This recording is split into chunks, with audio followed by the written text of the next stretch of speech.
Fighting against dictatorship can often feel extremely lonely. Having the capacity to build new alliances, showing solidarity to one another even if we come from different backgrounds, this will be the exact reason why dictatorships will fall. The Freedom Fellowship is a unique program that gives activists that are fighting for democracy or human rights special mentorship on 8 different areas, teaching strong leadership while at the same time decentralizing it and allowing other leaders to emerge within their movements. Nonviolent action in movement building is identifying the sources of oppression in society and figuring out how to mobilize people effectively against it. Nonviolent movements are the best tool we have to actually turn down a dictatorship but build in democracy. Once a movement achieves the end of an oppressive system, it needs to also prepare for a democratic transition. What are the role of civil society leaders and movements during a transition towards democracy once the dictator has left the head of state? Narrative is what takes you from an idea to a sustained identity and a concrete vision of tomorrow that transcends the existence of a dictatorship in your country. To be able to craft our narrative and make it accessible for more people, that's the deciding factor in whether or not truth overcomes the narrative of propaganda by authoritarian regimes. Visibility for human rights causes can mean the difference between a dictatorship continuing to repress or holding back. It's really important that these activists can tell the story in their way, on their terms, teaching them how to interview correctly with press to make sure that their story can get elevated and can resonate across the world. One of the things the Freedom Fellows focus on is digital security. Communication security, so things like VPNs, staying safe on the internet, making sure the government can't see what they're doing. The other component is financial security. These folks are often in a situation where they don't have a bank account or their bank account got frozen or it's being surveilled. We teach them how to use Bitcoin and we teach them how to use Bitcoin as safely as possible. Before this, we never got that kind of idea of how to use this kind of technology in our movement. Thanks to HRF and the Freedom Fellows, we were able to learn about this. Discussing finances is a very difficult conversation among activists. A lot of us don't have a great understanding on how to go about that. It takes a different set of skills to fundraise when you are being persecuted by a dictatorship. We help with how to get in front of somebody, how to ask for money, who to ask for money, what to ask for money for.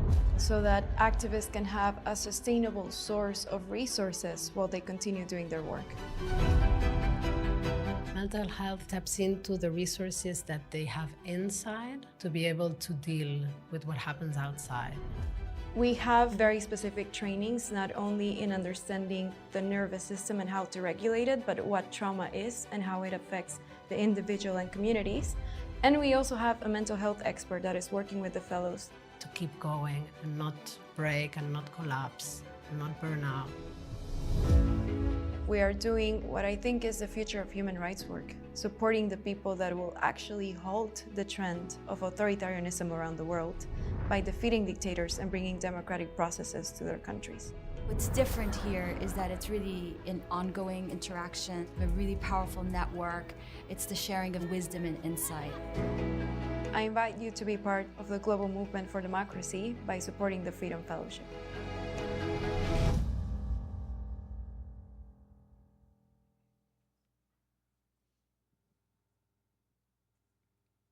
Good afternoon, everyone, and thank you for joining us today on the second day of Democracy on the Brink.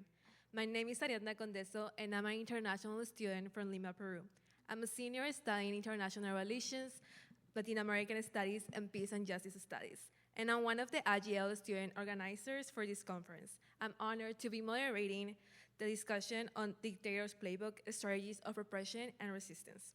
Authoritarian regimes across the world have long relied on a carefully crafted set of tools to maintain power and suppress dissent.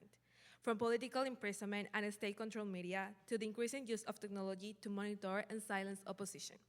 These tactics not only serve to eliminate immediate threats, but also instill fear, manipulate public perception, and undermine the very foundations of democratic engagement.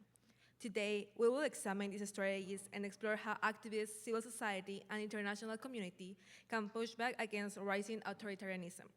While no two regimes are identical, These strategies they employ often follow similar patterns, from dissidents imprisoned on fabricated charges to opposition voices silenced through censorship or exile.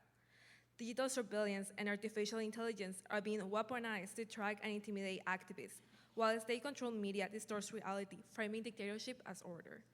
We see these tactics happening across the globe, demanding urgent action and attention. However, resistance is just as persistent as repression. Around the world, journalists, human rights defenders, and political activists continue to challenge authoritarian rule at a great personal risk.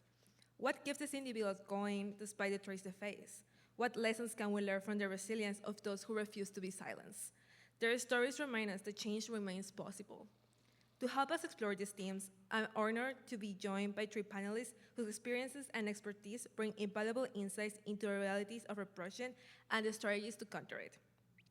You heard Ilham, an author and advocate for the Uyghur community and for imprisoned founder Uyghur economist Ilham Todi. Hanna Liubakova, an exiled Belarusian journalist, non-resident fellow at the Atlantic Council, and Félix Maradiaga, Nicaraguan pro-democracy advocate and former prisoner of conscience.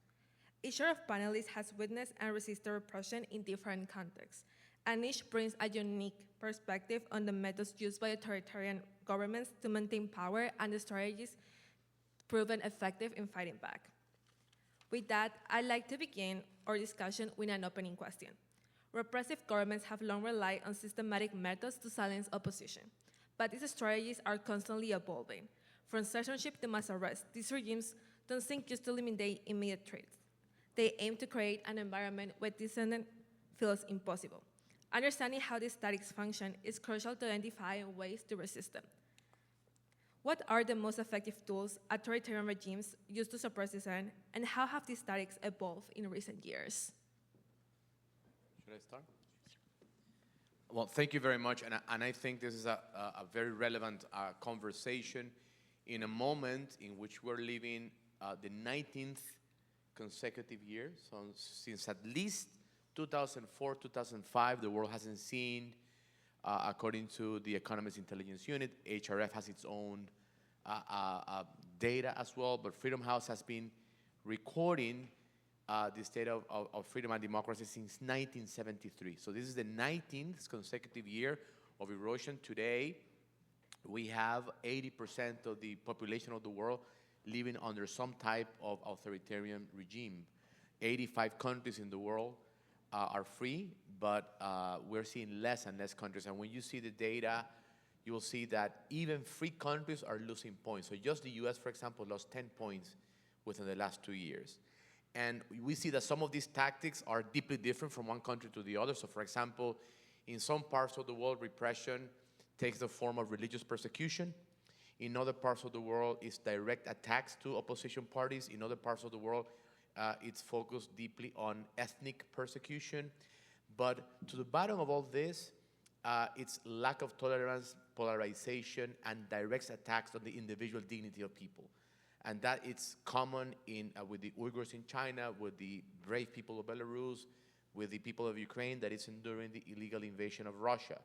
So this tactic, from the perspective of the dictator's playbook, it's the most common tactic. And of course, I can speak more about this, but I would say that attacks of individual freedoms on the name of security, on the name of the state apparatus and national sovereignty is becoming the narrative to erode individual freedoms.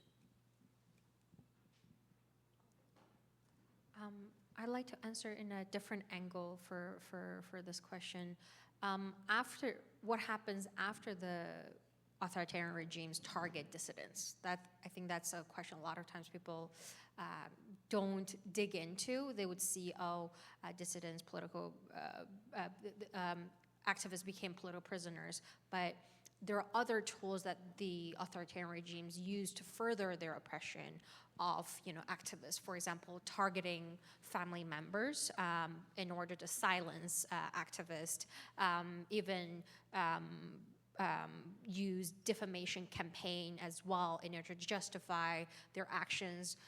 Just by example, we have camp survivors, Uyghur camp survivors, testify on their experiences in the camps. For example, Mihrigul Tursun and Tursunay Ziauddin, who were formerly detained by the Chinese government and locked up in those re-education camps where they faced torture, sexual abuse. Also, one of them had even one of her triplets killed while she was imprisoned. So, but when they came out, after they came to the democratic country to testify on their experiences, what the Chinese government did was to enacted a defamation campaign, basically reaching out to distant relatives and framing that either that they have cheated on their husbands, or that they have done corruption, or that they have just make up some terms and the crimes that in order to justify their actions and to discredit their testimonies. And oftentimes you'll see this as a very common tactic that authoritarian regimes use, whether you're seeing Saudi government, or if you're seeing North Korean government, they would often say, oh, the person who escaped North Korea, he was never a good citizen at the first place. So in order to discredit any comments or criticism that's coming from this activist. And with family members, for example, my family would get reached out to by local police to ask them to convince me to go back to China, and oftentimes those deceiving behaviors look very innocent, and they don't even look negative at all. And they would say, "Oh, your daughter, like she can come back to China, and then we can work with her. She can share her knowledge with us in person. She doesn't have to do it there on the other side of the world. And if she comes back, she doesn't have to worry. We will give her a job." And so those are the words that they try to manipulate my innocent parents, who have never been involved in any part of my work, or who've never experienced what if freedom of expression is like. And for her, oh, the government is exchanging us for your stable future. Maybe perhaps you should take it, so they will no longer persecute you and me and the rest of the family. So those are like very common tactics that authoritarian regimes use. And other tactics I like to mention, which a lot of people, I don't think there's enough discussion on it, which is targeting women. Female activists oftentimes are more vulnerable. For example, just as an example on the case of China, I'm not talking about just Uyghurs. I've personally known Hong Kong activists and June 4th Tiananmen massacre survivors who females got on social media. They have pornography pictures that's generated by AI, again used, spreading all over the internet in order to discredit them. And even myself, I just got married last summer, but 1 month into my marriage, my husband's all social media and work pages have been full of like hundreds of pictures of my naked pictures with comments saying that I sell my bodies for power, I sell my body for money, and that anything I say is a lie. So those are very common tactics that authoritarian regimes use to target women, and so and it's not talked about enough, and it's understandably some activists who would refrain from being in public anymore, so their images are no longer used and be generated into more pornography materials. And to be honest, I was impacted as well, and that I was afraid of sharing anything on social media for 2 days. Yeah, and that's a very long time for an activist. So yeah, those are some examples that the dictators and authoritarian leaders like to use to silence people. And oftentimes these are very effective tools, because we care about what our family members say to us, and we care about what our family members want, their happiness, their stability, their mental health. We care when they try to stop us. We might not be afraid of when the Chinese government reach out to me and say, "You should shut up." I'm like, who are you to tell me what to do? But when my mother cries to me, say, "Could you please stop? It is hurting me." And this is a time when it hurts us activists the most, because who are we to ruin their lives because of our fight to advocacy work. Like, this is the thoughts that come up to our minds a lot. I'll just probably add to this cake.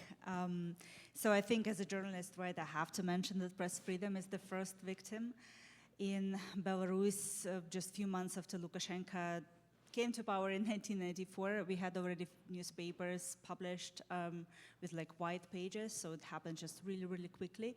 And whenever I see that in some other country there is an attack on journalists on whatever grounds, I immediately understand that, oh, yeah, so that's where it's heading.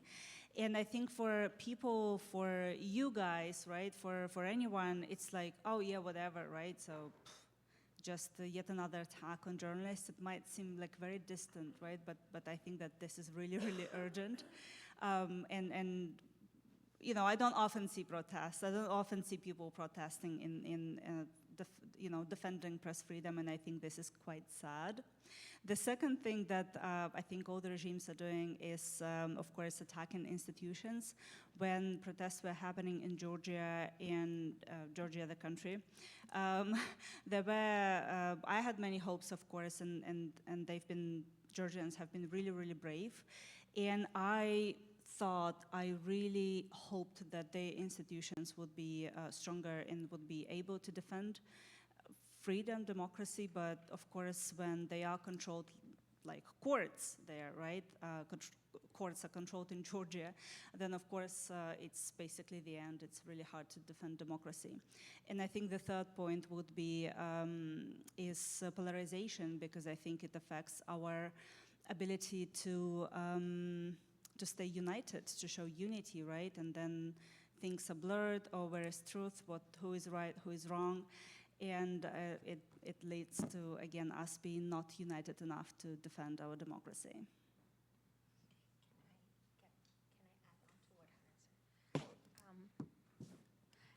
As Hanna, thank you for mentioning about the polarization, how actually a lot of authoritarian regimes actively try to divide, because there's the term divide and conquer, right? Because it actually works. And you will see that those government regimes actively sensitize and politicize issues, topics, keywords in order to divide people. For example, with the Uyghur issue, a lot of Chinese, Chinese students or people in the diaspora, they are reluctant in being involved and supporting the Uyghurs because they think, oh, if I advocate for their fundamental human rights, then I am calling for independence for the state of East Turkestan. That's are two separate issues, completely issues. You can advocate for someone's freedom without being involved in politics. But the Chinese government very much like to politicize the issue. So if anyone dares to say, Uyghur people should not be locked up, oh, you must be a separatist and an extremist, then you are one of those people and you need to go to prison. So you will see more and more people, even though they are sympathizing with you and thinking that, oh, what's happening to the Uyghurs should not be tolerable, but you will not see them publishing, sharing, commenting, because they're afraid of being listed at one of those political groups. And with the Palestinian issue, like, people have different opinions on whether it's two-state solution, whether it's on, Palestinian land. People have different opinions on that. But a lot of people agree on Palestinians should not, people in Gaza, people in Palestine should not, the children should not be killed and should not be bombed.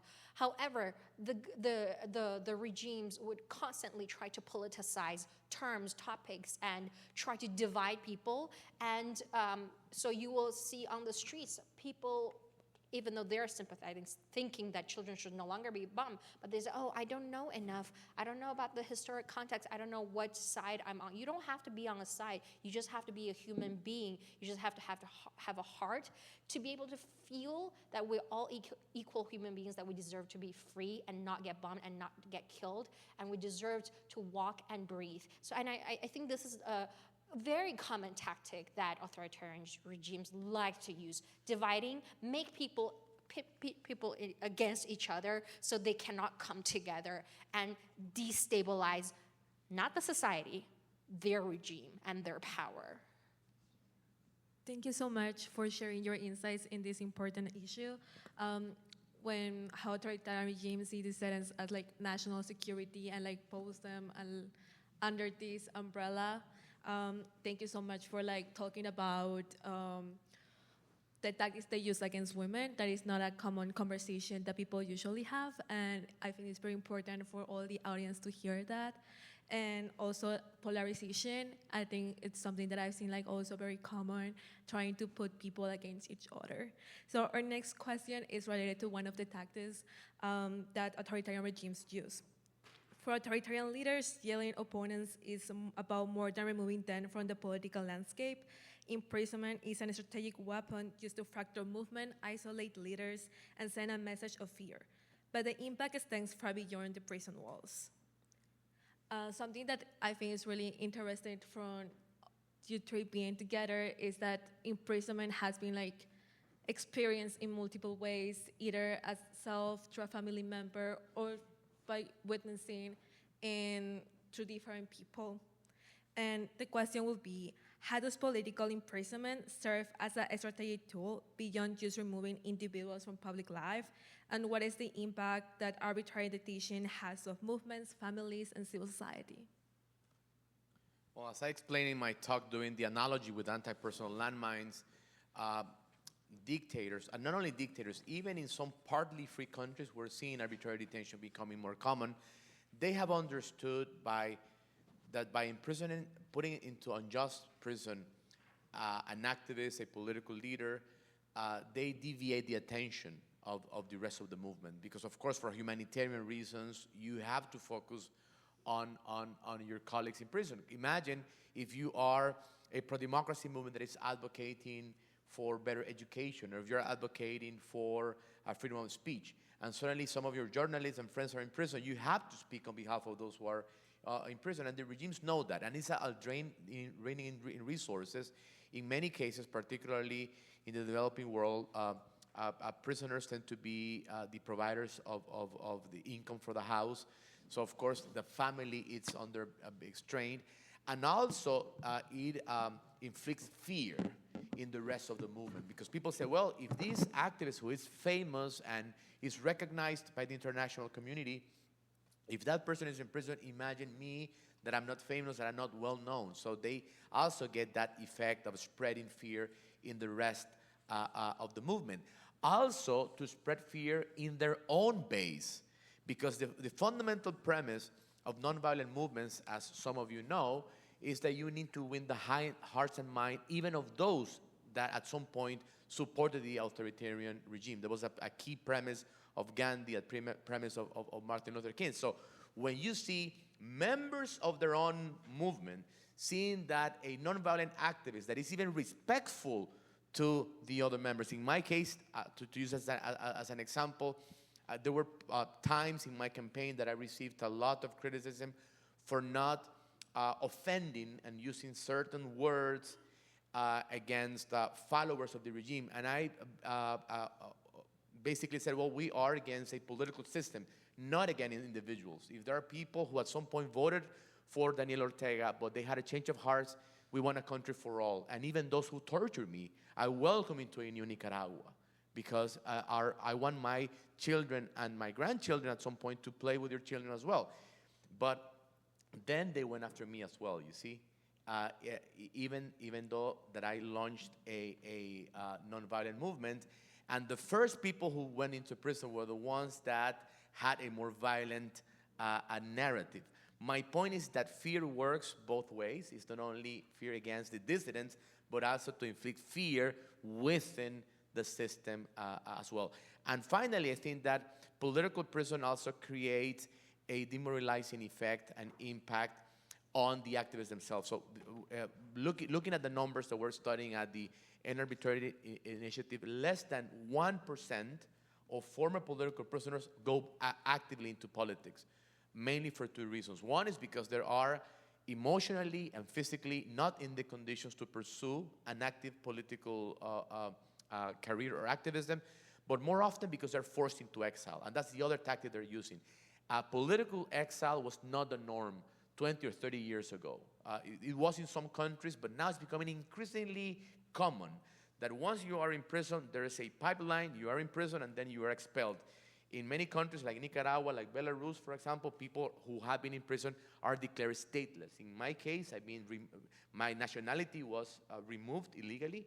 My property was confiscated. The property of my mother, who never got involved into politics, was confiscated. The nationality of my wife was taken away. Even the legal titles of my accountants, my lawyers, they were removed. So if I want to go into my elementary school in Nicaragua and get a record, I don't exist in Nicaraguan records. And so they're becoming very, very extreme. We used to see this in North Korea. We used to see it in China, in Belarus. And now we're seeing it in many, many countries, around the world.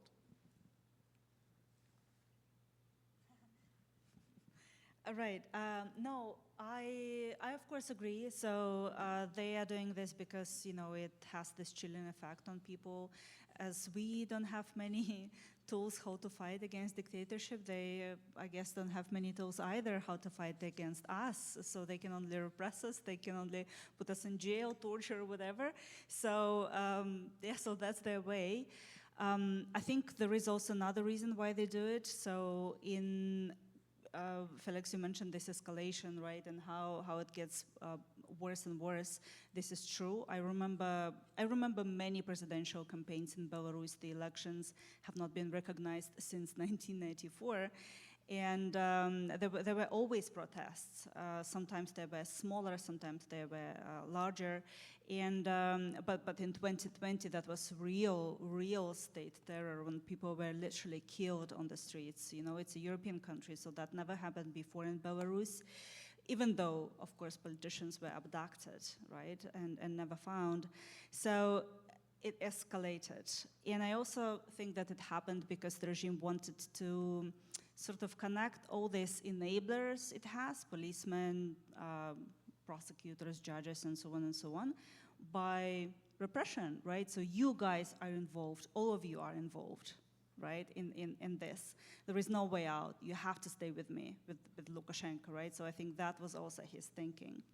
And what is happening now is these people, political prisoners, we have a really large number in Belarus per capita. We have more than 1,200 political prisoners at this point. And these are the people, the names we know, because the real number might be much higher. And Belarus is a small country. We have only 9 million people. So that's a really high number of political prisoners per capita. So for Lukashenko, for the dictator, these people are hostages. And now what he's doing, he's trying to exchange them for something, for some concessions, to get out of isolation, to get sanctions lifted, to have, I don't know, calls, meetings, negotiations with American officials. And that actually happened recently. We did not have any high-level visits in the country, in Belarus, since 2020, and U.S. Deputy Assistant Secretary traveled to Minsk to get 3 prisoners out of jail, and that was the first high-level meeting. So you see how Lukashenko is sort of skillfully trading, exchanging political prisoners for something, for this visit or for the conversation with a high-level official. So this, I think, reasons is these tools or whatever this motivation is what his regime has. As Félix earlier mentioned, that when authoritarian regimes imprison political dissidents, besides sending, inciting fears in people, but also it sends a message to whoever possibly holds a similar opinion. So it not only incites fear, but also it triggers self-censorship. We've seen people, even in this country, what's happening now, like this month, last month, we know that people are slowly silencing themselves to prevent from scrutiny, prevent from being targeted by any authorities or anyone from higher power, whether it's financial loss or could subject to imprisonment, and it happens everywhere in the world.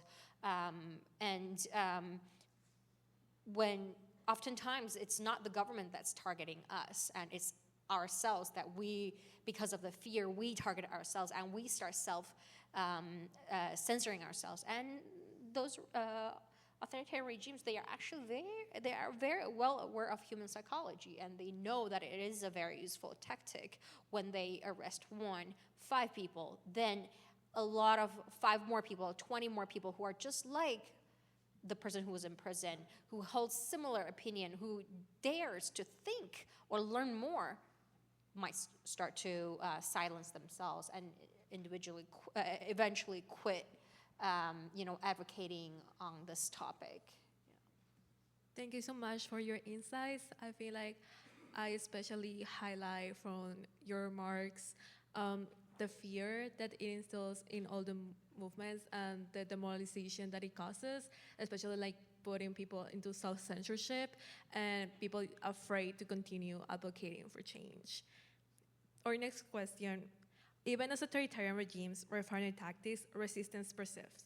Activists, journalists, and society organizations continue to expose repression, mobilize support, and push for change. In this scenario, international solidarity and intervention can be critical lifelines. However, sometimes global responses can take time.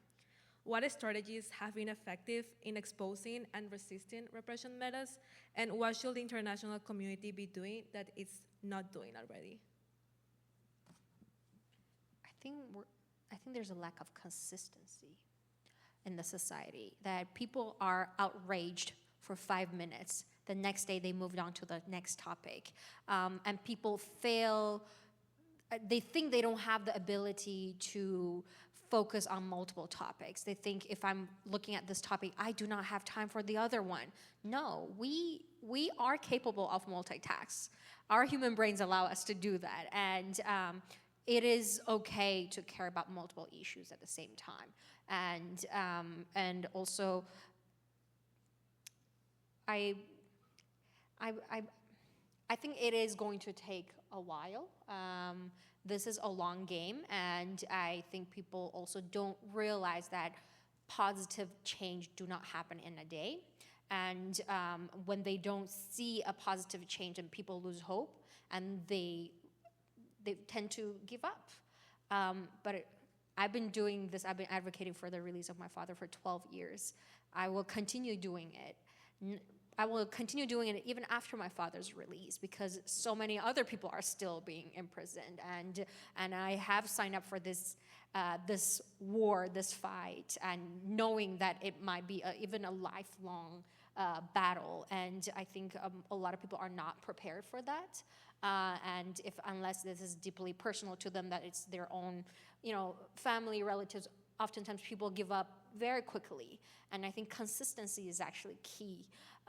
We might not see a change now, but believe me, domino effect and butterfly effect is a thing.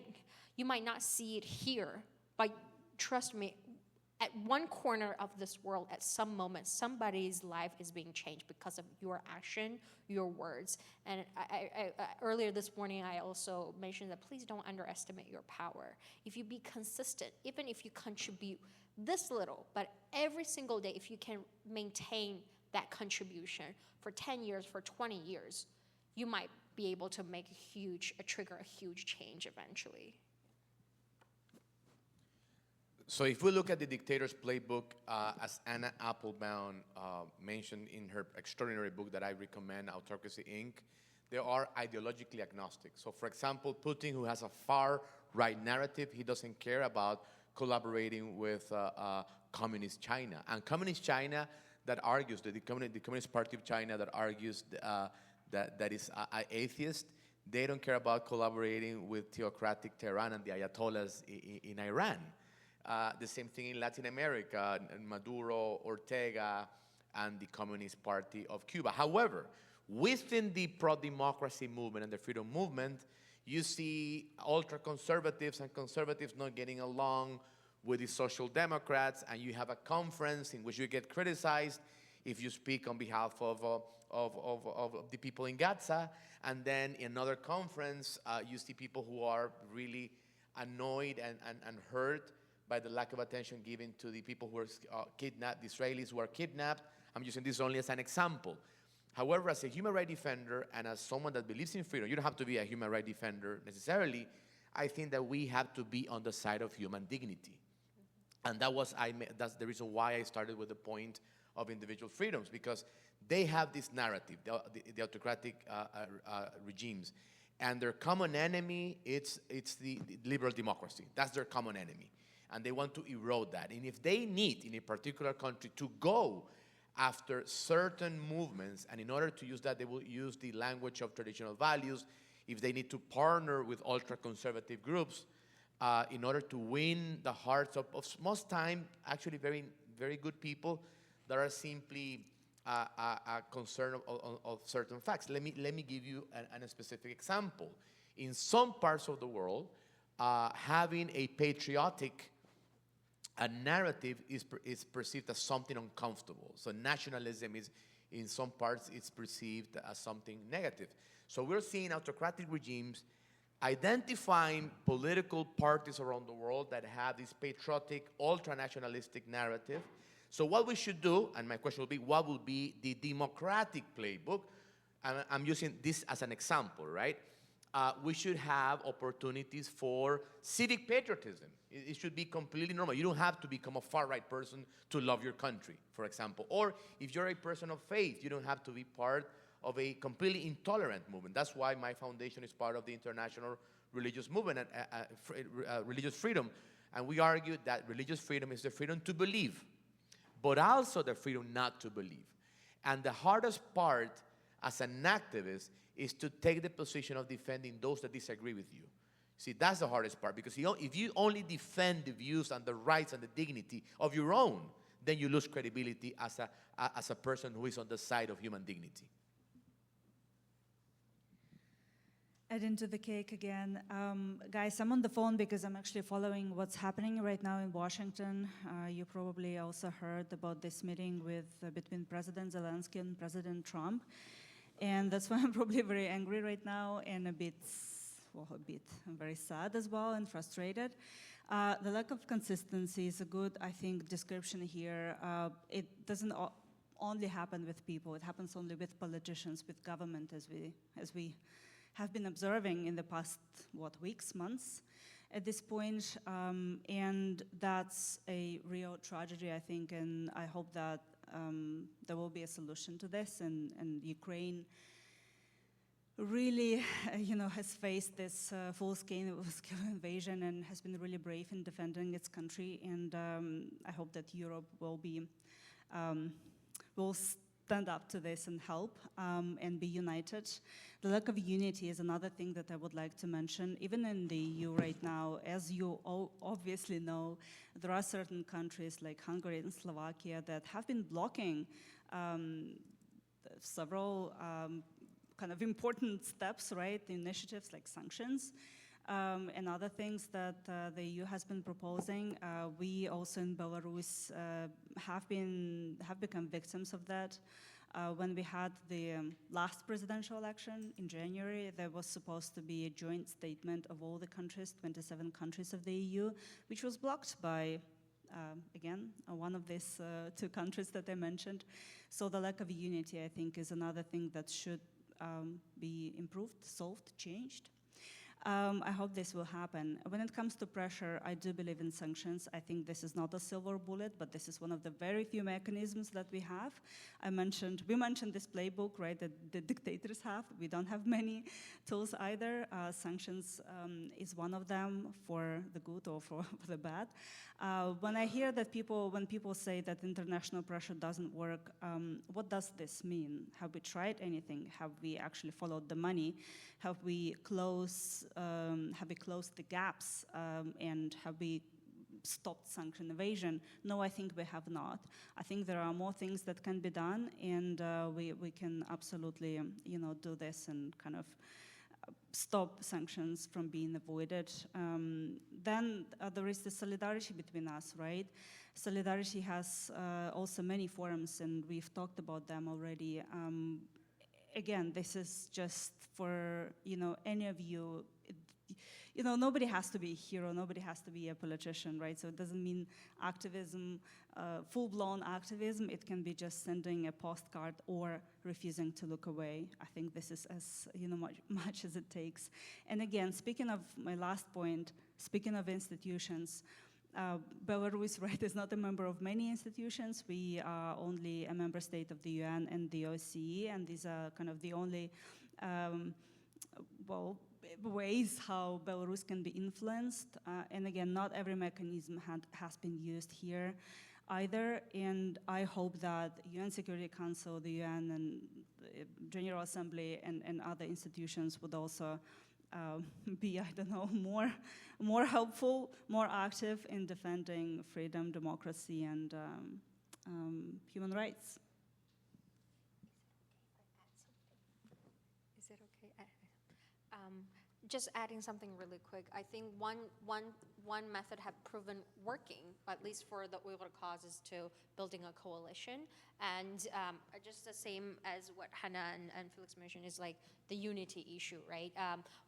It is okay to have different political beliefs, different cultural background, different religious background, but if you could identify one common ground with the partners and just work on that one common ground. For example, like with the Tibetans, with Mongolians, with the Uyghurs, we have one common ground, which is our critical minerals, our natural resources being exploited, and that's what we're going to work on together, and that's been proven, effective. And we have the Coalition to End Uyghur Forced Labor, where we have hundreds of organizations who, from religious groups to student groups, that people are from the most diverse corner of the world with the most diverse view ever, but we found one common ground, which is we want to end Uyghur forced labor, and we've been working towards it. So I really recommend, no matter what the cause you are trying to fight for, try to identify partners who might seem like they have different views from you, but find that common ground. And because dictators work with each other even though they hate each other to the guts, and they still work with each other. Why can't we do that? Why can't we do it? Yeah. Thank you all for such an insightful discussion. We examined the different repression tactics used by authoritarian regimes, talk about political imprisonment, and as well as the role of international community, and then note steps that we can take in order to also fight against this.